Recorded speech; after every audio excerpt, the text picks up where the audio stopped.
been at the Camp Nou. The first game against Rayo Vallecano, it was more than 90,000 fans for the first game of the season.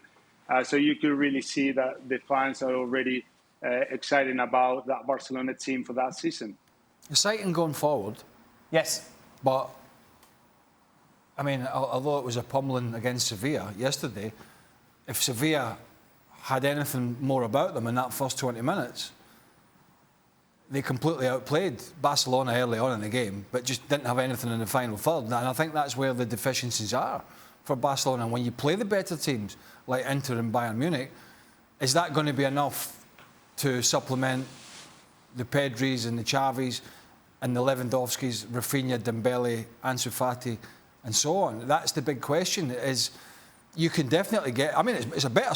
I mean, don't get me wrong. They're in a much better place. Of course they are. This is a team that went out to Eintracht Frankfurt last year, got beat at home.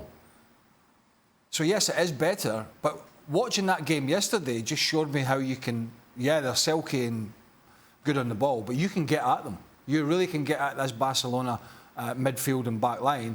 And I think, you know, we saw it early on from Sevilla before they got overpowered and they were cut open at the back. But you might not get those opportunities with Inter Milan and certainly not with Bayern Munich. From a Champions League perspective, Jules, what would define a successful season for Barcelona? Well, I think if you go back to the final 8 of the Champions League, make it past the group stage, which they didn't do last season, of course.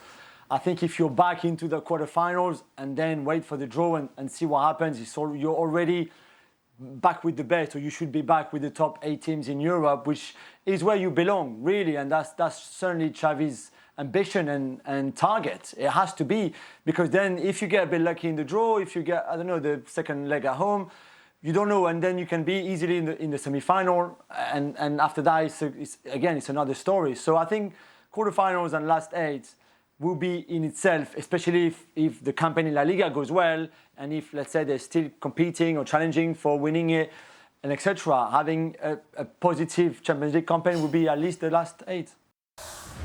Thanks so much for watching ESPN on YouTube. And for more sports highlights and analysis, be sure to download the ESPN app. And for premium content and live streaming, subscribe to ESPN+.